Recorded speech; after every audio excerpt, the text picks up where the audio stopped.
Hello everyone, please subscribe my channel and hit the bell icon to get all notification. Hello everyone, आज हम लोग इस video में class 7 के geography के चैप्टर 5 वाटर को पढ़ेंगे। इस वीडियो में एक मैंने और वीडियो बनाई है जिसमें मैंने इसका एक पार्ट बनाया है, पार्ट 1। अगर आप लोगों ने वो नहीं देखा है तो प्लीज़ पहले उसको देख लीजिए, उसके बाद से आप ये पार्ट देखिएगा। तो आइए स्टार्ट करते हैं और इस चैप्टर को आगे बढ़ाते हैं।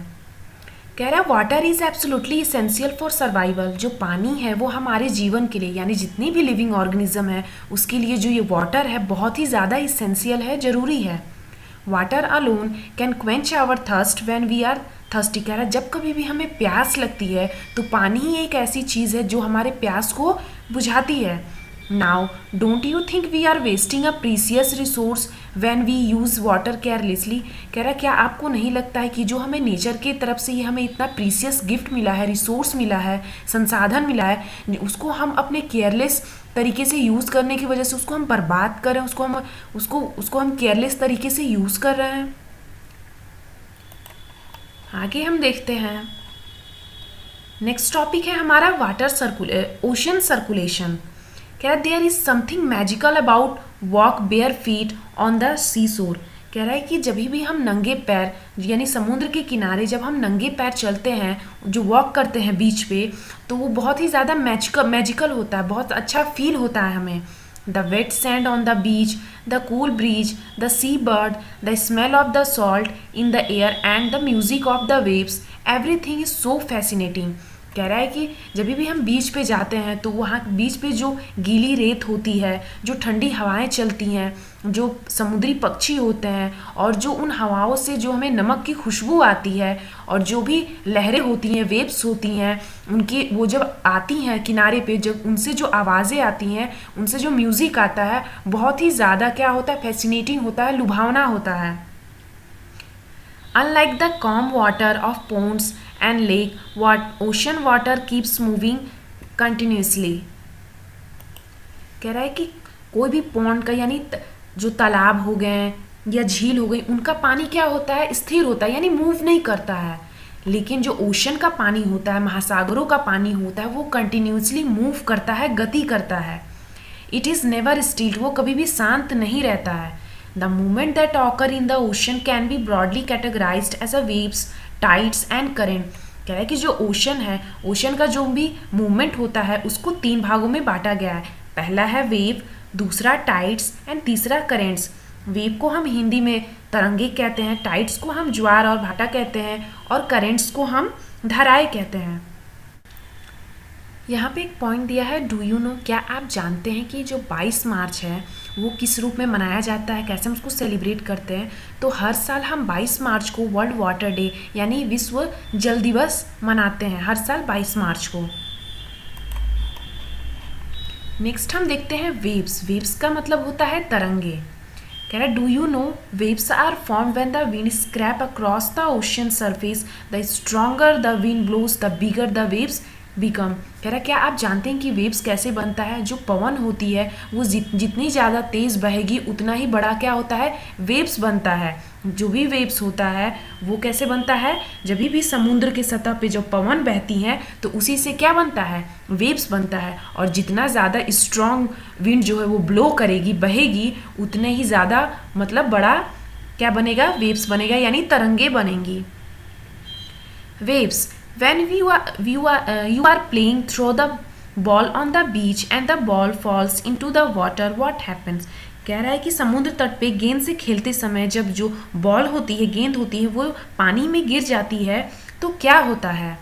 It is fun to watch how the ball gets washed back to the shore by the waves. कह रहा है ये देखना बहुत ही ज़्यादा मनोरंजक होता है कि कैसे जो तरंगे होती हैं वो साथ गेंद को अपने सतह पे, यानी शोर पे, यानी सतह पे, समुद्र किनारे ले आती हैं वापस। When the water on the surface of the ocean rises and falls alternately, they are called waves। कह रहा है कि जो पानी होता है ओशन का वो ऊपर उठता है और फिर जब नीचे गिरता है तो उसी को हम क्या कहते हैं, वेव्स कहते हैं, तरंगे कहते हैं। यहाँ पे आप वेव्स का इमेज भी आप देख सकते हैं। यहाँ पे कह रहा है during a storm the wind blowing at a very high speed from a huge wave. कह रहा है कि जब कभी भी तूफान होता आता है तो जो पवनें होती हैं, विंड जो होता है वो बहुत ही हाई स्पीड में बहना स्टार्ट कर देता है, और जिसकी वजह से जो तरंगे होती हैं वो बहुत ही ज़्यादा बड़ी बनती हैं। दीज में कॉजेज ट्रेमेंडस डिस्ट्रक्शन, और जिसकी वजह से बहुत ही ज़्यादा विनाश होता है। An earthquake, a volcanic eruption और under water landslide can shift large amount of water, ocean water. कह रहा है जब कभी भी अर्थक्वेक आता है या वॉल्केनिक अरप्शन होता है, यानी ज्वालामुखी फटता है, या कभी भी समुद्र के अंदर जो भी ज़मीनें होती हैं वो खिसकती हैं, तो जिससे क्या होता है समुद्र का बहुत ही लार्ज अमाउंट, यानी बहुत बड़ा भाग जो होता है समुद्र के पानी का, वो खिसकता है, वो शिफ्ट होता है। As a result a huge tidal waves called tsunami that may be as a high as 15 metre is form, और जिसकी वजह से क्या होता है सुनामी आता है, जो कि कम से कम वो कितना होता है, उसकी जो हाइट होती है वो 15 मीटर तक लगभग बनती है।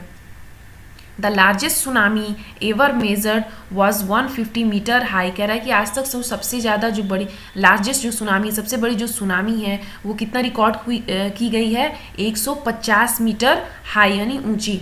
These waves travel at a speed of more than 700 kilometre per hour. और इस जो वेव जो तरंगे होती हैं वो किस स्पीड से बहती हैं, किस स्पीड से आगे जाती हैं, तो 1 घंटे में 700 किलोमीटर, यानी 1 घंटे में वो 700 किलोमीटर की दूरी तय करती हैं, इस स्पीड से वो बहती हैं। The tsunami of 2004 caused a wide spread damage in the coastal area of India। कह रहा है 2004 में इंडिया में सुनामी आया था, और जिससे जो भी समुद्र तट के जो भी एरिया थे वहाँ पे उस पर बहुत ही ज़्यादा भारी नुकसान हुआ था। The Indira point in the Andaman and Nicobar island got submerged after tsunami. कह रहा है कि जो इंदिरा पॉइंट है, यानी जो सबसे दक्षिणतम बिंदु है कहाँ पे, अंडमान निकोबार आइलैंड पे, वो जो क्या हो गया था सुनामी में पूरा डूब गया था। यहाँ पे एक पॉइंट दिया है, do you know tsunami is a Japanese word that means harbour waves as the harbour waves get destroy whenever there is tsunami. कह रहा है सुनामी एक जापानीज वर्ड है, एक जापानीज वर्ड है जिसका मतलब क्या होता है, जिसको हम हार्बर वेव भी कहते हैं। हार्बर का मतलब होता है बंदरगाह। बंदरगाह क्या होता है, तो बंदरगाह वो प्लेस होता है जो जहाँ पे शिप्स वगैरह जहाजें जो होती हैं वहाँ से चलती हैं, वहीं पे आके वो लगती हैं, उसी को हम हार्बर कहते हैं, यानी बंदरगाह कहते हैं। तो सुनामी को हम हार्बर वेव्स भी कहते हैं। तो आई होप आप सबको यहाँ तक का वीडियो समझ में आ गया होगा। अगर आपको ये वीडियो अच्छी लगी तो प्लीज़ मेरे चैनल को सब्सक्राइब करिएगा, इस वीडियो को लाइक करिएगा और अपने फ्रेंड्स के साथ शेयर करिएगा। Thank you.